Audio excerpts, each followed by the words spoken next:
حضرت علی رضی اللہ تعالی عنہ کے پاس ایک شخص آیا، کہنے لگا حضرت وہ کون سے ایسے بدترین گناہ ہیں جو انسان کے رزق کو ختم کر دیتے ہیں، اور یہ گناہ دنیا و آخرت میں انسان کو اس طرح ذلیل کرتے ہیں کہ دنیا و آخرت میں انسان کا کوئی مددگار باقی نہیں رہتا۔ یہ سن کر حضرت سیدنا علی المرتضیٰ شیر خدا نے فرمایا، میاں اللہ کے رسول نے فرمایا 5 گناہ ایسے ہیں جن کے کرنے پر انسان دنیا و آخرت میں تباہ و برباد ہو جاتا ہے۔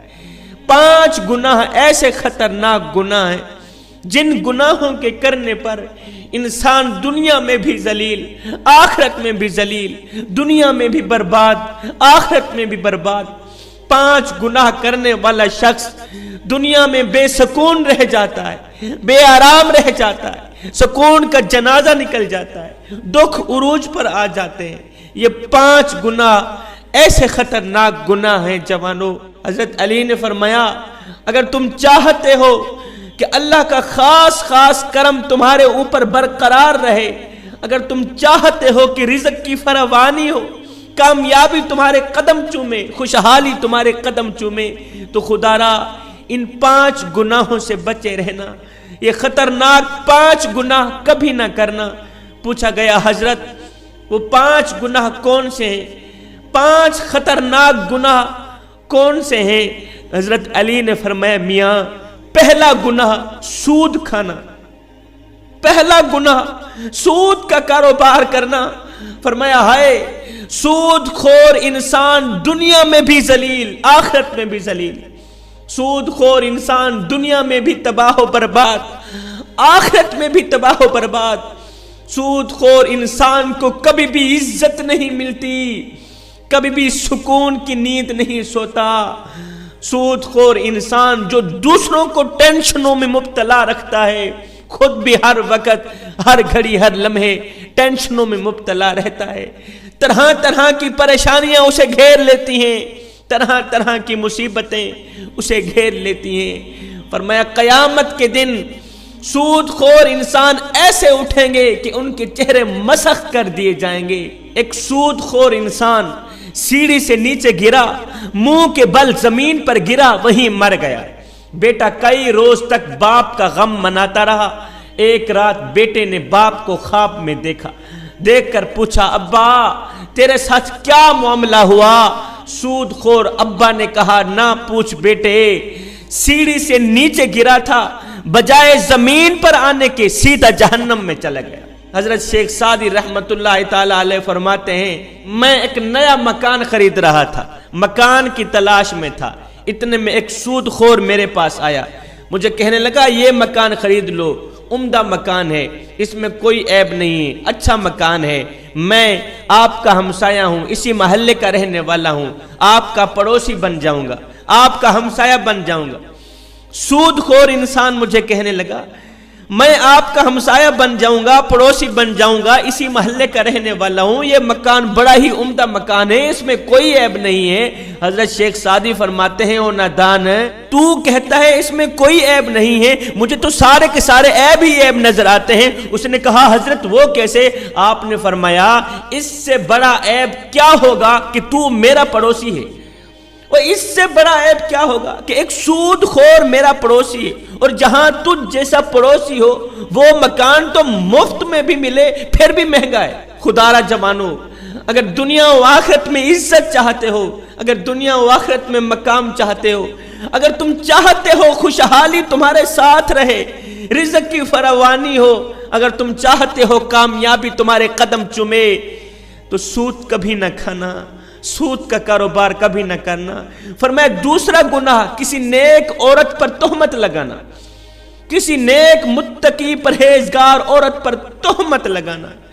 کسی عورت پر تہمت نہ لگایا کر، کسی کی بیٹی پر تہمت نہ لگایا کر، اس سے پہلے کہ تیری بیٹی کے اوپر تہمت لگائی جائے۔ میرا اللہ فرماتا ہے جو شخص کسی عورت پر تہمت لگاتا ہے، جو کسی نیک عورت پر تہمت لگاتا ہے، حالانکہ وہ اچھی ہیں، نیک ہیں، متقی پرہیزگار ہیں، نمازیں پڑھتی ہیں، روزے رکھتی ہیں، وہ اچھی ہیں۔ جو شخص کسی اچھی عورت پر تہمت لگاتا ہے، جو شخص کسی نیک عورت پر تہمت لگاتا ہے وہ دنیا و آخرت میں ذلیل و خوار ہو جاتا ہے۔ خدا را جوانو، میں یہاں پر تمہیں ایک سونے کی تختی پہ لکھنے والا جملہ دے کے جاؤں گا۔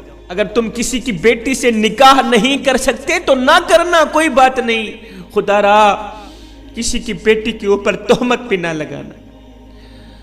ہائے وہ بوڑھا باپ جو اپنی بوڑھی کمر پہ بوریاں لاد لاد کے دن رات محنت مزدوری کرتا رہا، دن رات اوور ٹائم لگا کے محنت مزدوری کر کے بوڑھی کمر پہ بوریاں لاد لاد کے اس نے اپنی بیٹی کو جوان کیا، بیٹی کو پڑھایا لکھایا۔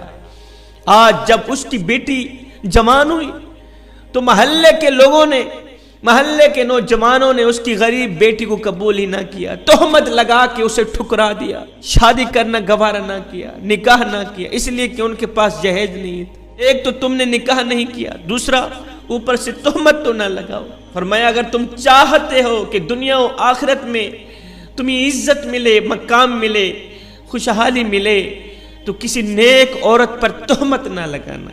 تیسرا گناہ کسی کا مال ہڑپ کر جانا، خاص طور پر یتیموں کا مال ہڑپ کر جانا۔ میں یتیموں کے سروں پر شفقت بھرا ہاتھ رکھتا ہوں، میں یتیموں کے سروں پر محبت بھرا ہاتھ رکھتا ہوں، اس لیے کہ جب میں مر جاؤں کوئی میری اولاد کے سر پر بھی شفقت بھرا ہاتھ رکھے۔ فرمایا چوتھا گناہ اللہ کی ذات کے ساتھ کسی کو شریک ٹھہرانا، اللہ کے ساتھ کسی کو شریک سمجھنا۔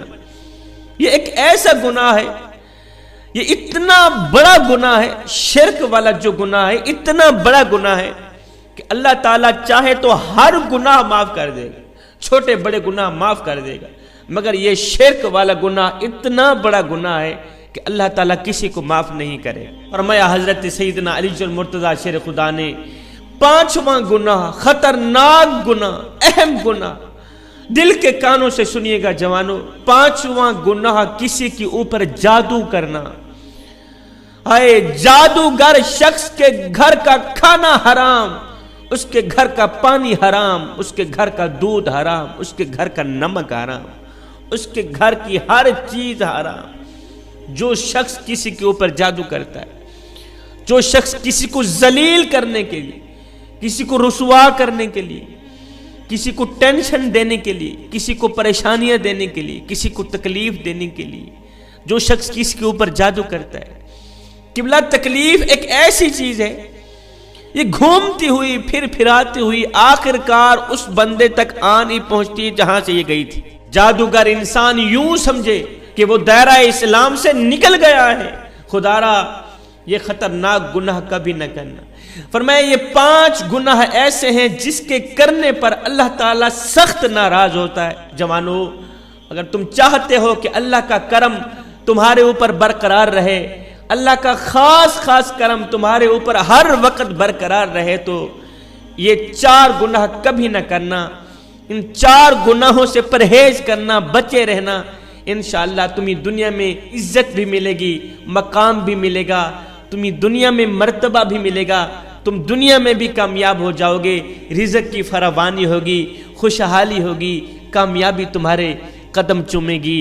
میں دعا کرتا ہوں اللہ تعالی ہمیں صراط مستقیم پر چلنے کی توفیق عطا فرمائے، اللہ تعالی ہمیں حق سچ بولنے کی توفیق عطا فرمائے، آمین ثم آمین، وما علینا الا البلاغ